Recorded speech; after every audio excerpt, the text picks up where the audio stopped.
La partie des coups de fil. Je sais pas pourquoi j'appelle ça la partie des coups de fil. Ça ne s'appelle pas du tout comme ça. C'est à vous la parole. Et c'est maintenant dans l'OM au café. On est là, on est bien. Mumbagna, c'est le futur agent. Vous êtes bon ce matin, vous me faites rire. Vous me faites rire. Alors, Mumbagna, je le prête à un club de Ligue 1. C'est pas une mauvaise idée, hein. Très honnêtement, Kimi-sama, je suis persuadé qu'un Faris Mumbagna, avant-centre de Toulouse, il met 12-13 buts en Ligue 1 sans problème. Mais sans problème. Sans problème.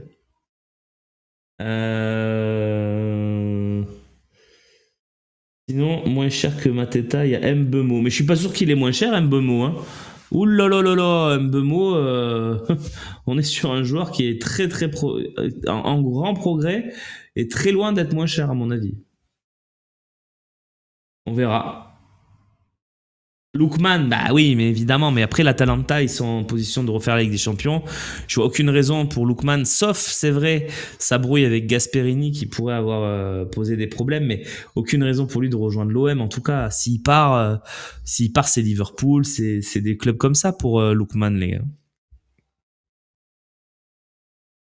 Vous avez des nouvelles de Mumbagna? Mais oui, il est dans le groupe. Faris, il s'entraîne, il peut jouer.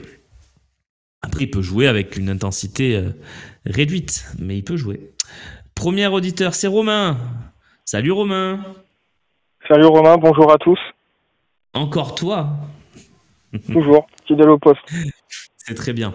Comment ça va Romain? Qu'est-ce que tu voulais nous dire ce matin? Je voulais parler du futur numéro 9 de l'OM et puis de l'effet placebo du stage en Italie. Alors, j'ai l'impression déjà qu'on est raccord sur les sujets dont on a envie de parler ce matin. Et ça, c'est cool. Exactement. Donc, je t'écoute. Par rapport au stage en Italie, je me dis que si on perd contre Brest, on parlera plus du stage, quoi. Et je pense que, hormis de mettre les joueurs dans un cocon, je vois pas trop l'intérêt, quoi. Bah oui, non, mais moi je suis d'accord avec toi. Pour moi, c'est un axe de travail choisi par De Zerbi et par le Benatia et Longoria, parce qu'on va pas les dissocier de cette décision, qui est risquée, en termes de communication aussi. Je vois pas ce qu'il y a vraiment à y gagner en termes de cohésion d'équipe. Ouais, ok, ils se voient au petit-déj, ils se voient le soir au repas, bon. Qu'est-ce que j'ai du mal. Voilà. Après, peut-être que je suis dans l'erreur parce que c'est possible. Et j'ai l'impression que je t'associe aussi à cette analyse, mais peut-être qu'on se trompe, Romain. Pour moi, quand on l'a fait après Auxerre, c'était quoi, à Mollemort en France, qu'on le fasse une fois dans la saison, je peux comprendre. Ça a un impact. C'est un peu comme un changement d'entraîneur, on met un pompier de service. Mais le faire 2 fois dans une saison, j'ai un petit peu de mal, quoi.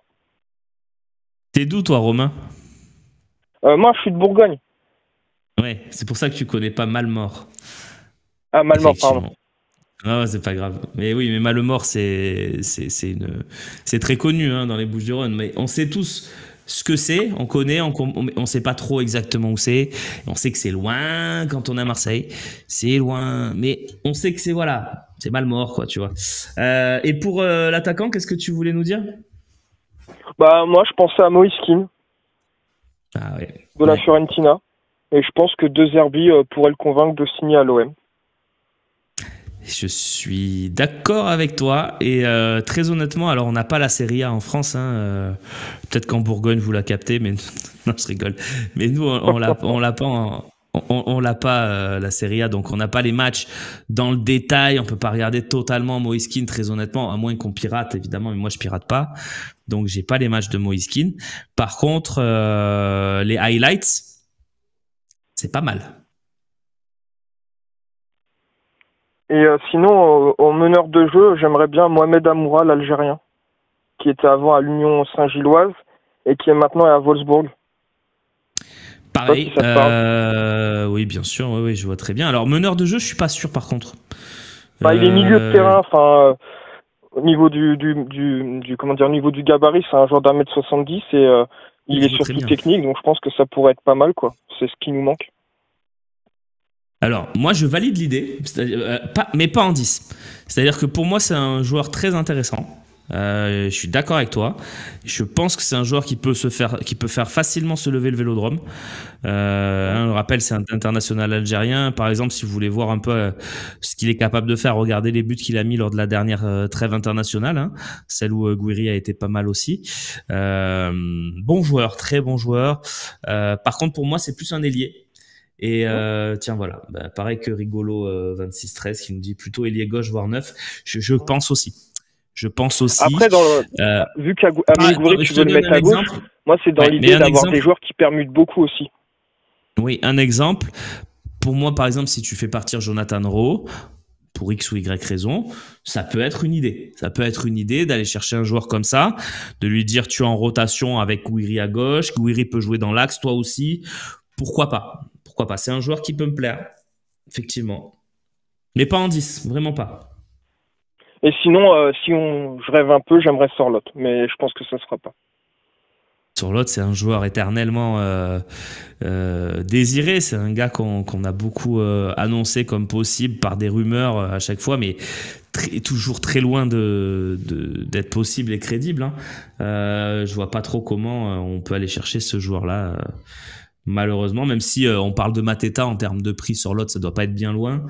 Mais je pense quand même que c'est un peu au-dessus en termes de prix. Et voilà, oui, c'est un joueur qui est capable de faire beaucoup de choses. Après, je dis peut-être une bêtise, mais il me semble qu'on l'a affronté il y a pas longtemps et qu'il n'a pas fait grand-chose, non? L'année dernière avec Villarreal, je crois, c'est ça? Ouais. Et ouais. Donc voilà. Tiens, il y a Nico qui nous dit toi qui es de Bourgogne, Traoré, tu en penses quoi? Traoré, je pense qu'il va retourner en première ligue et puis il restera pas en Ligue 1. Je pense aussi. Je sais plus qui c'est qui le prête par contre. Je crois que c'est Bournemouth. Moi, je crois que c'est ça, c'est ceux qui sont avec Lorient. Là. C'est Bournemouth. Ouais, effectivement, je crois que c'est Bournemouth. Bournemouth, on va dire. Mais oui, effectivement. Loïc, est-ce qu'on a... Non, on a personne après toi, Romain. Donc si tu veux, on conclut ensemble. Voilà, t'es seul à avoir appelé ce matin. C'est pas bien, les copains. Vous voulez pas parler avec moi? Je suis triste. Sinon, moi, Romain, j'ai un autre sujet. C'est par rapport au sponsor maillot. Reste. Ah oui, si tu veux, oui.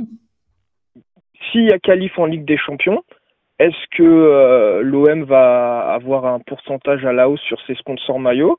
Ou est-ce que, par exemple, comme une année, vu qu'avec DAZN et que c'est bientôt la fin et qu'on ne sait pas qui va diffuser la Ligue 1, est-ce qu'il y a peut-être un sponsor qui va vouloir être exclusif sur les matchs de Ligue des Champions et donc proposer plus de sous, par exemple? Comme à une époque, tu sais, on avait eu Indesit à l'époque de Drogba et puis on avait un... Je sais pas si tu te souviens. Bien sûr. Alors, j'ai pas la réponse. Ce que je peux te dire, c'est que je pense que la CMA, CGM, ils sont pas débiles et qu'ils ont prévu aussi le coup Ligue des Champions. Donc, à mon avis, ils seront aussi sur le maillot en Ligue des Champions. Surtout que c'est une entreprise internationale. Parce que bon, que la CMA, CGM fasse de la com en France, pourquoi pas? Qu'ils en fassent plutôt sur les matchs internationaux de l'OM, ça me paraît plus judicieux. Donc je pense très clairement qu'ils seront sur les maillots. Est-ce que ça sera avec un petit bonus financier ou pas? Parce que déjà le contrat, on n'a pas les chiffres exacts, mais il est élevé. Il est bien plus élevé, par exemple, que l'époque d'Uber Eats. Je ne sais pas si tu te souviens. Uber avec Eats, le logo vert. Exactement, c'est là que je voulais en venir. Voilà, donc c'était très très belle idée encore de notre ami Jacques-Henri Hérault. Je me souviens de ce moment, j'y étais, hein, au moment où ils ont dévoilé ça. Bref, donc moi je pense que ce sera CMA CGM et je pense que c'est déjà intégré dans les négociations c'est déjà signé en fait. Après je peux me tromper, mais je vois pas pourquoi CMA CGM aurait rejoint le bateau. J'aime bien. Pourquoi ils auraient rejoint le bateau et ils l'auraient fait sans penser Ligue des Champions et long terme, quoi. Donc je pense pas. Je pense qu'il y aura pas de changement là-dessus, voilà. Merci Romain. Merci à toi. Et puis bon match pour dimanche. Et allez l'OM. Ben ouais, on sera là, hein, fidèle au poste. Et allez l'OM, effectivement. Donc je vous le donne le rendez-vous puisque Romain en parle. Il y en a deux. Il y en a 2 des rendez-vous. Il y a samedi, évidemment, demain. Mais c'est pas chez nous, c'est chez OM Official. On leur fait un petit peu de pub, c'est l'OM, c'est les copains. Sur Twitch, vous avez la conf de 2 Zerbi et d'un joueur de l'OM. Voilà, on pourra voir les effets du Retiro. Je sais pas le dire, je suis pas italien. Donc les effets du Retiro. Et tiens, Arsène qui nous parle d'intelligence artificielle. Je vais prendre ça et après je vous donne les rendez-vous. Par curiosité, j'ai utilisé l'intelligence artificielle pour pronostiquer le classement final de l'OM. Elle n'est pas ultra précise, hein. C'est que 10, 30, on est bon. Pourquoi pas? Elle nous dit 10% second, 30% troisième, 60% quatrième et 10% cinquième. Ben, j'en pense déjà que elle a un problème de calcul mental, ton intelligence artificielle. Elle est en bois, Arsène. Voilà, j'en pense qu'elle est en bois. Et tu sais pourquoi? Parce que ce que tu m'as écrit, ça fait 110%. Voilà. Allez, je pense qu'on peut finir sur ça. Ouais, je pense qu'on peut finir sur ça parce que c'est pas mal quand même. C'est pas mal, hein. Ouais. Bon, merci à ceux qui l'ont repéré aussi dans le chat que ça faisait 110%. On finit là-dessus, c'est très bien. 12h45 demain, conférence de presse de l'Olympique de Marseille. Et on prendra l'antenne ici même à 19h45 dimanche. On sera, je crois, de mémoire avec Robin Lenoir, avec Renaud, avec Slim du Stade, avec Romain du Stade et avec Idriss pour commenter le match contre Brest. Merci pour votre fidélité et à très vite sur l'OM au Café. On se retrouve pour le temps additionnel dans quelques instants. On va se faire un petit temps additionnel quand même, on va kiffer.